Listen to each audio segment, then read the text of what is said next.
గారు అన్మ్యూట్ చేసి మాట్లాడండి. వినపడుతుందండి? ఎస్, చెప్పండి. ఇక్కడ ఇందాక మీరు చెప్పినట్టు భారీ నిర్మాణాలని ఆపమన్నారంటే మీరు ఒక చిన్న లాజిక్ మిస్ అయ్యారండి. ఇప్పుడు దానికి అంటే మనం జస్ట్ ఉదాహరణకి ఇప్పుడు మన జగన్ గారు ఉన్నారు. జగన్ గారు ఉండేది ఇద్దరు పిల్లలు, లండన్లో చదువుతారు. కానీ ఆయనకున్న బిల్డింగ్ బెంగళూరులో కానీ, హైదరాబాద్లో కానీ, తాడేపల్లిలో కానీ ఎకరాల్లో బిల్డింగులు కడతారు.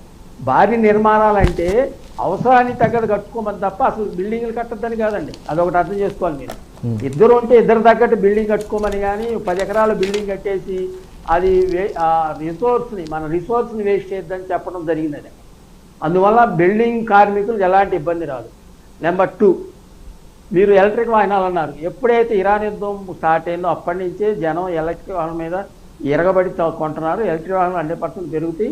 ఎలక్ట్రిక్ వాహనాలు పెరగదంటానికి ఎక్కడ అవకాశం లేదు. అదిగాక మాకు తెలిసి తెలంగాణలో ఎలక్ట్రిక్ వాహనాలు కొనే వాళ్ళకి ట్యాక్స్ కూడా లేదు, రోడ్ ట్యాక్స్ కూడా లేదు. అంటే ఎంకరేజ్ చేయడం కోసం అని చెప్పి రోడ్ ట్యాక్స్ కూడా ఎత్తేసారు. అదొకటండి. అందువల్ల భారీ నిర్మాణాలు ఆపటం వల్ల కార్మికులు ప్రాబ్లం లేదు. ఎలక్ట్రిక్ వాహనాలు 100% పెరుగుతాయి. ఆటోమేటిక్గా ఆయిల్ యొక్క ఇది తగ్గుతుంది. ఇక్కడ మనం ఒకటి చూసుకోండి, మనం సుమారు బంగారం ఉంది. ఒకటి బంగారం మనం సుమారు 4.7 lakhs మనం ఇంపోర్ట్ చేసుకుంటున్నామండి. ఒక్కసారి ఆ బంగారాన్ని మనం ఇంపోర్ట్ చేసి తగ్గితే దానివల్ల ఎన్నో నేషనల్ హైవేస్ వస్తాయి, ఎన్నో భారీ ప్రాజెక్టులు వస్తాయి, విద్యుత్ ప్రాజెక్టులు వస్తాయి.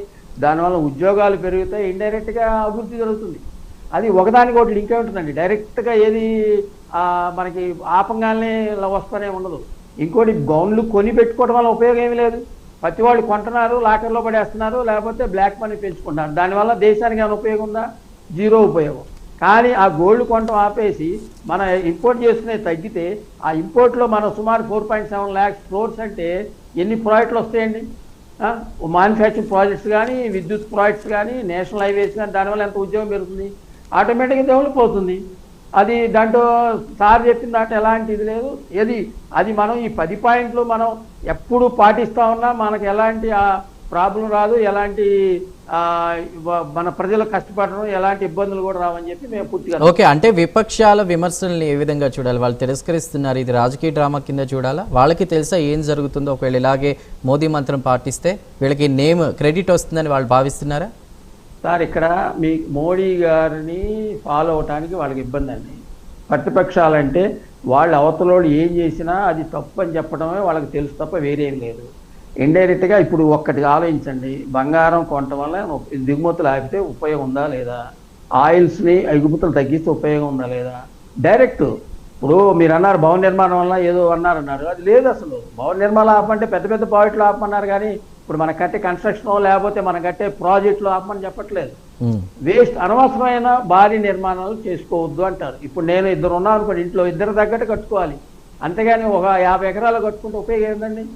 దాన్ని వేస్ట్ అంటారు తప్ప నిర్మాణాలు ఇప్పుడు హైదరాబాద్లో మీకు మల్టీ లెవెల్ స్టోర్స్ వస్తాయి, 50 ఫ్లోర్లు 60 ఫ్లోర్లు. అదే కట్టదని చెప్పట్లా, దాంట్లో కొనుక్కుంటారు ఉంటారు. అనవసరమైన నిర్మాణాలు చేయొద్దని అక్కడ దాని యొక్క అర్థం. ఇందాక వెంకటేశ్వర రెడ్డి గారు ఒక మాట అన్నారు, వ్యక్తిగతంగా కాదు ఫాలో అవ్వాల్సింది, అందరూ అది అమలు చేసేలాగా అమలు జరిపేలా చూడాలి అన్ని రాష్ట్రాల్లో కూడా, ప్రధానిగా ఆయన అది చెయ్యొచ్చు కదా అని కూడా మాట్లాడారు. దానికి మీ సమాధానం ఏంటంటే?